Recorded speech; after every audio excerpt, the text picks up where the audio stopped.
शासकीय भूमि पर बसे लोगों ने मुंह पर काली पट्टी बांधकर निकाला मौन जुलूस।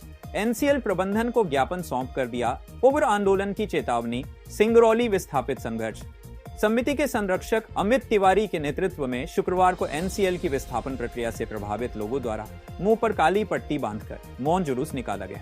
प्रभावितों ने न्यू मार्केट, पुरानी मार्केट, पलमंडी, थाना रोड होते हुए एनसीएल मुख्यालय पहुंचकर दोहरे मापदंड के विरोध में एनसीएल के महाप्रबंधक निरंजन सिन्हा को 10 सूत्रीय ज्ञापन सौंपा और 1 सप्ताह के अंदर मांगे पूर्ण नहीं होने पर उग्र आंदोलन करने की चेतावनी दी। शासकीय भूमि पर बसे लोगों द्वारा दिए गए मांग पत्र के जवाब में एनसीएल अधिकारियों द्वारा आनाकानी करते हुए उच्च अधिकारियों बातचीत करने के बाद उचित जवाब देने की बात कही गई। इस दौरान पत्रकारों द्वारा R&R साइट पर पूछे गए सवाल पर भी महाप्रबंधक ने कोई संतोषजनक जवाब न देते हुए पल्ला झाड़ लिया। वहीं विस्थापन से जुड़े अन्य सवालों पर भी आनाकानी करते हुए सभी वापस लौट गए। गौरतलब है कि शासकीय भूमि, वन भूमि एवं भूमि अग्रीमेंट की जमीनों पर दशकों से रह रहे विस्थापितों को पट्टेदारों के समान ही लाभ समेत अन्य मांगों को लेकर यह अपना विरोध प्रदर्शन कर रहे थे। इस दौरान सत्येंद्र पासवान, हरिंदर राय, राजेश गुप्ता, डब्बू तिवारी समेत भारी तादाद में महिलाएं समेत स्थानीय लोग मौजूद रहे। नमस्कार, मेरे पीछे जो भीड़ देख रहे हैं ये है मोरवा की आम जनता जो शासकीय भूमि में बसे हैं। ये आज मौन आंदोलन कर रहे हैं। आंदोलन एनसीएल प्रबंधन की उस रवैये के खिलाफ जो इन्हें अन्य लोगों के साथ बांट रहा है। आंदोलन उस जिला प्रशासन के साथ जो इनका साथ नहीं दे रहा है। आंदोलन उन राजनेताओं के साथ जिन्होंने इन्हें खाली अपना वोट बैंक समझ लिया है। आज इनमें आधा से ज़्यादा महिलाएं आपको दिखाई देंगी जो अपनी गृहस्थी तो संभालती हैं, साथ साथ गृहस्थी बचाने के लिए जद्दोजहद में जुटी हैं। आज ये सभी एनसीएल के गेट पर पहुंचे हैं अपनी मांगों को लेकर के। मांगे कि उन्हें समानता का अधिकार मिले।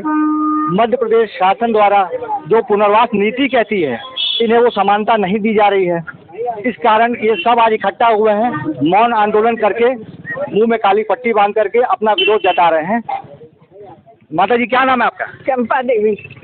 काहे लिए आई हैं? क्या हो गया? आए हैं यहाँ के प्रबंधक के हटा हुआ है। काहे क्या किया प्रबंधक? प्रबंधक पहले यहाँ सियार बालू आवत रहे, कुल जगहों ले लिए, सब कुछ ले लिए और वह महीना नौकरी दे रहा है ना हम लोग को मुआवजा दे रहा है। अरे जब कपूर साहब के हटा दिया, पानी साहब के हटा दिया, मेहंदरू साहब के हटा दिया, पानी साहब के पानी करके यहाँ से भेजा, तो ये कौन सा प्रबंधक है? हमारे में एकता नहीं हुआ। ये बात है, ये काफी उम्रदराज है। इन्होंने मोरवा को बनते देखा है, बसते देखा है और अब उजड़ते देख रही हैं।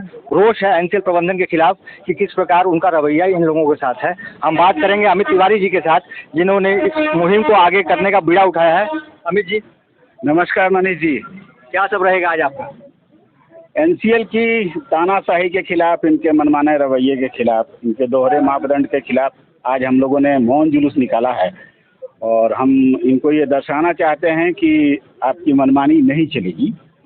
आपको उचित न्याय करना होगा और लॉ एक्ट के अनुसार जब ये प्रावधान है कि आपको शासकीय भूमि, वन भूमि और अनुबंध की भूमि पर निवासरत लोगों को भी उचित मुआवजा देना है तो आपको वो मुआवजा देना ही पड़ेगा।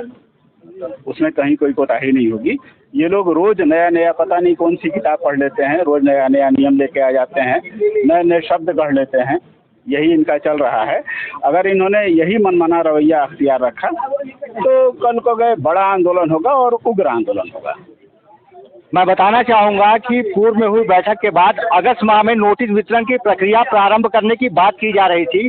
बीच में एक पत्र भी वायरल हुआ जिसमें कहा गया था कि 27 अगस्त से नोटिस वितरण और सितंबर माह में अगर देखा जाए तो मुआवजा वितरण की कार्रवाई शुरू की जाएगी। हालांकि मैं बताना चाहूँगा कि ये पत्र वायरल होने के बाद एनसीएल बैकफुट पे आता दिखा और अब ये बताया जा रहा है सूत्रों के हवाले से कि जल्दबाजी में एक दबाव के कारण सीएमडी साहब 15 अगस्त, मैं फिर बताना चाहूँगा 15 अगस्त के दिन नोटिस वितरण की प्रक्रिया पर जोर दे रहे हैं।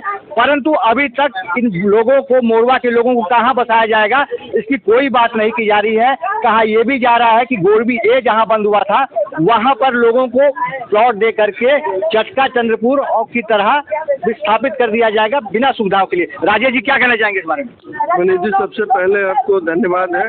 देखिए, आज हम लोग यहाँ पे काली पट्टी बांध के अपना विरोध जताने आए हैं और जिस प्रकार से एनसीएल की दोहरी नीति चल रही है, यहाँ पे काफ़ी लंबे अरसे से परिवार यहाँ पे निवास रहता है, 40 साल, 50 साल, 60 साल, और हरिजन, आदिवासी, गोंड, बैगा, खैरवार, ऐसे परिवार को, वो भूमिहीन है, ऐसे परिवार को एनसीएल के द्वारा दोहरा मापदंड अपना के उनको ऐसे उजाड़ फेंकने का जो नीति चल रहा है, उसके खिलाफ हम सब लोगों ने आज मौन आंदोलन और काली पट्टी बांध के हम लोगों ने विरोध जताया है। एनसीएल पहले ये क्लियर करे कि इन गरीबों को कहाँ बसाएंगे। आज इन गरीबों के सामने बहुत बड़ी समस्या है उनके बसाहट की। ये बोलते हैं 1.5 लाख ले लो, 5 लाख ले लो, 6 लाख ले लो, इनको कुछ नहीं चाहिए। इनको आप प्लाट दे दीजिए, इनकी बसाहट दे दीजिए। जो यहाँ के पुश्तैनी है वो भूमिहीन है। पुश्तैनी जो है 2-2, 3-3 पीढ़ी, 4-4 पीढ़ी से यहाँ है, वो भूमिहीन है, उनके पास कोई ज़मीन नहीं है। वो यहाँ से उनके घरों का मुआवजा अगर खूब बनेगा तो 2 लाख, 4 लाख, और इतने में अगर उनको व्यवस्थित प्लाट विस्थापित नहीं करेंगे तो वो गरीब परिवार कहाँ जाएगा।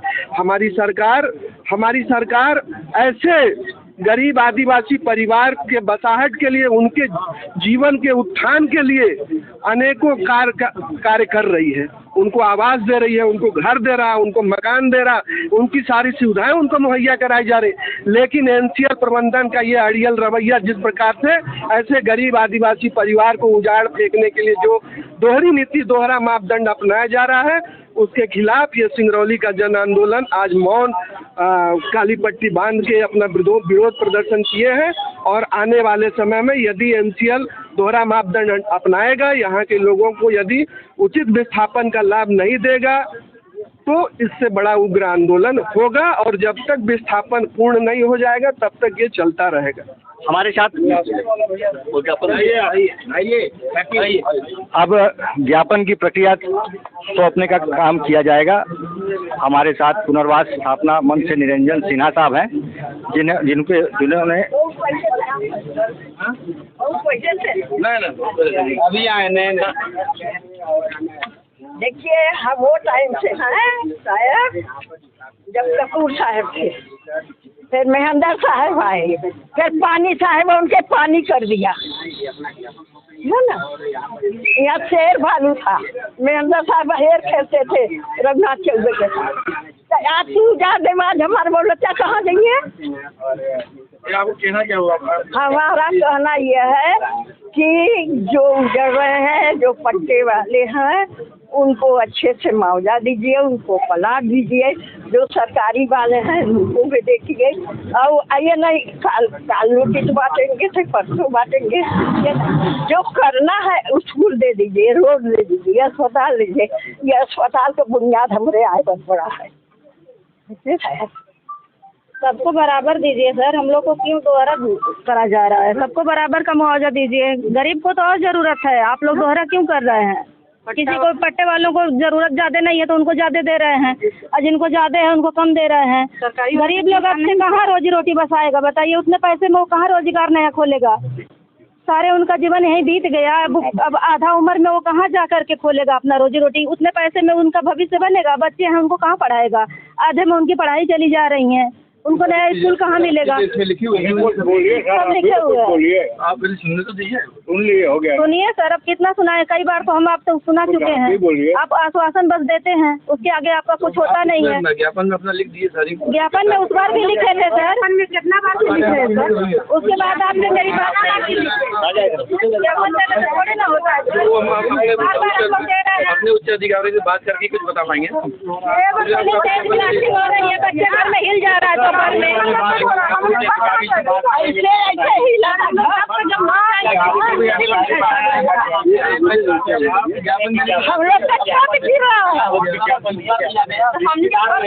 लोग आपको विज्ञापन दिया जा रहा सर, एक दिन थोड़ी आज हम लोग पहली बार आए हैं। मीटिंग भी तो हो चुकी है। जो माता जी आई है 95 साल यहीं पे कर लेना है।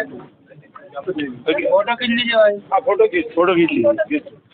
ऐसा ही है। एक बार आप इसको पढ़ लीजिए वहाँ पे थोड़ा। ये मिल चुका है हमको पहले। आपको मिल चुका है, एक बार हम लोग रिकॉर्डिंग है ना कि क्या क्या मांगे हैं, कम से कम वो क्लियर हो जाएगा। पढ़ लीजिए, पढ़ के पढ़ लीजिए। अमित जी एक बार हम जो इस पावन धरा पर लंबे समय से शासकीय वन अनुबंध भूमियों पर अपने आशियाने बनाकर जीवन यापन कर रहे हैं, एनसीएल की वर्तमान विस्थापन प्रक्रिया से अत्यंत महर्मता व्यथित हैं।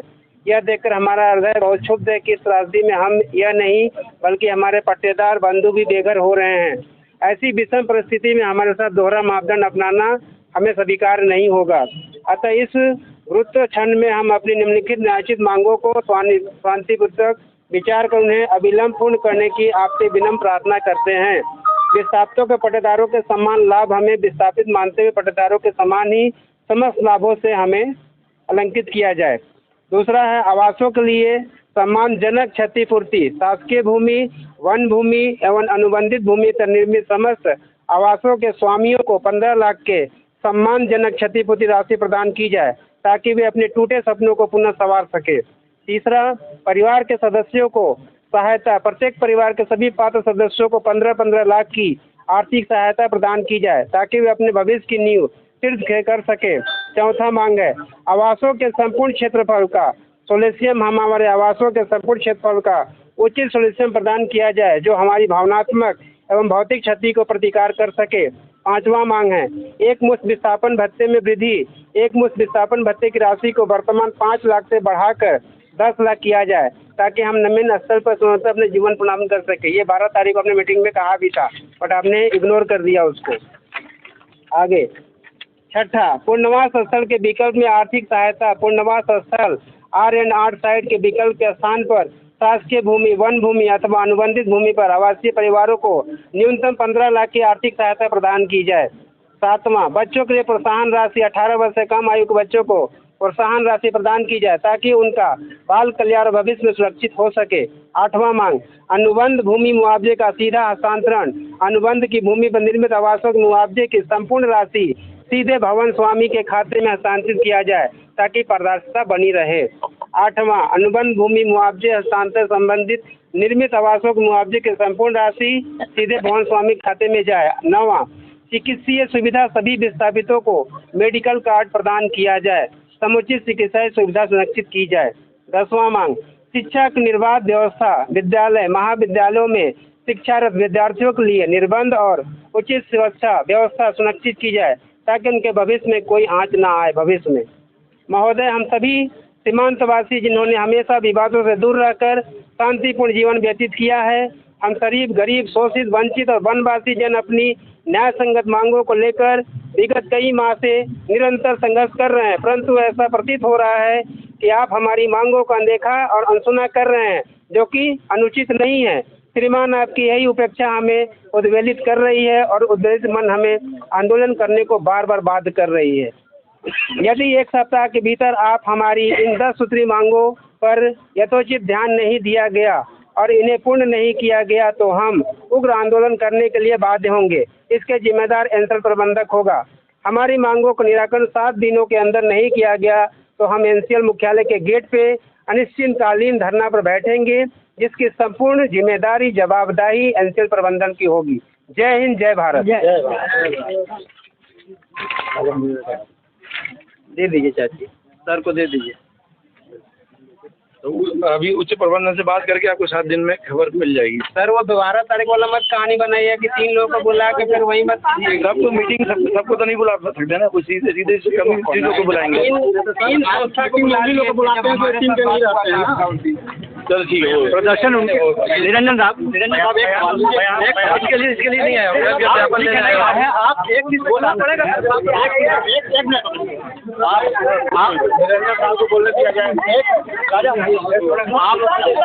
आपके R&R साइट के बारे में अभी क्या R&R साइट बना रही है कहाँ पर, वो आपको बताया जाएगा। जिले में तो और कहीं देखा नहीं गया है अभी तक। आपको कहाँ पे डेवलप हो जाएगी तो बता दिया जाएगा। अंतिम चरण चल रहा है, कब बताया जाएगा? अरे जब आपको मुआवजा मिल गया, जब मुआवजा मिलेगा तो उसके पहले बता दीजिएगा। जब इतनी सीक्रेसी क्यों है? अगर अब विस्थापन आप कर रहे हैं, विस्थापन को उनको जगह को तो पता होना चाहिए कि वो कहाँ जाएंगे। जगह आपको बता जगह उचित समय आने पर बता दिया जाएगा, उचित समय आने पर बता दिया जाएगा। कितने डिसमिल जमीन आवंटित हुई है? वो अभी आप कुछ नहीं बता पाऊंगा मैं। कहाँ हुई है? गोल्डी ब्लॉक ए के आसपास हुई है? अभी केवल ज्ञापन लेने आया हूँ मैं, बाकी आपको 7 दिन के अंदर बाकी जानकारी मिलेगी। ठीक है, ज्ञापन अपनी जगह है, मगर अपने इस बारे में आप मीडिया से भागते रहते हो। देखिए, ये है एनसीएल का रवैया। जब इनसे कोई सवाल पूछा जाए तो ये भागते फिरते हैं, चीजों से भाग रहे हैं। ये ऐसा बता दें कि कोई जैसी छोटी सी सुई है, अगर विस्थापित कहीं किया जाएगा तो वो अच्छी खासी बड़ी जगह होगी, वहाँ स्कूल, कॉलेज, मंदिर, मस्जिद और आपके बस स्टैंड वगैरह सारी सुविधाएं बनाना है। अब ये बोल रहे हैं कि हमारा बनाया जा रहा है, मगर आपको हम बता देंगे विस्थापित होने से पहले, नोटिस बांटने से पहले। पता नहीं, अब चांद में बना रहे होंगे तो नहीं कह सकते, क्योंकि सिंगरौली जिले में ऐसी जगह देखने को नहीं मिली है। ये एनसीएल प्रबंधन है और ये पुनर्वास के निरंजन सिन्हा, जिन्होंने इस पूरे विस्थापन को एक मजाक बना के रख लिया है। हमारे साथ कई महिलाएं हैं, ये मातृशक्ति कही जाती है, जो अपने मांगों को लेकर के घर के साथ साथ मुख्यालय पर भी पूरा मरहौली में रहते हैं। मड़होली में? क्या आपको शासकीय भूमि में रह रही हैं? हाँ, स्टाम्प भूमि में रह रहे हैं। कब से रह रही हैं? आज हो गया 15-20 साल से। हम लोग ससुराली तो मेरा बहुत साल से रह रहे हैं, मगर मेरा ढुका हुआ 15-20 साल हो गया। 20 साल से आंदोलन में कुछ ऐसा मेरा ना भी घर का नापी किए हैं, ना मुआवजा दिए हैं, ना कुछ कर रहे हैं। ब्लास्टिंग से मेरा घर दलदला के गिरा, एक तरफ का दीवार मेरा गिर गया। अभी तक एनसीएल वाला कोई सुनवाई नहीं कर रहे हैं। चलिए, देखिए, ये है यहाँ के लोग जो अपने मांगों को लेकर के आए थे। इन्होंने मोरवा में यहाँ ज्ञापन सौंपा है पुनर्वास स्थल के डीएम निरंजन सिन्हा साहब को, और सिन्हा साहब बड़ी आराम से ये ज्ञापन लेकर के चलते बने, बोल करके कि 7 दिन के भीतर हम अपने उच्च अधिकारियों को देख करके जवाब देंगे। हालांकि अध्यक्ष साहब, प्रबंधक बी साई राम साहब के नाम का ज्ञापन बना था, मगर वो लेने नहीं आए। वो हर बार की तरह एक आदमी को आगे कर देते हैं और वो लेकर के चले जाते हैं। इसी में पूरा विस्थापन चल रहा है। 15 तारीख को, जहां तक हमारा अनुमान है, जो सूत्रों के हवाले से खबर है, कि 15 तारीख को ये अपना नोटिस वितरण का कार्यक्रम शुरू कर देंगे। पुनर्वास की कोई बात ही नहीं हो रही है।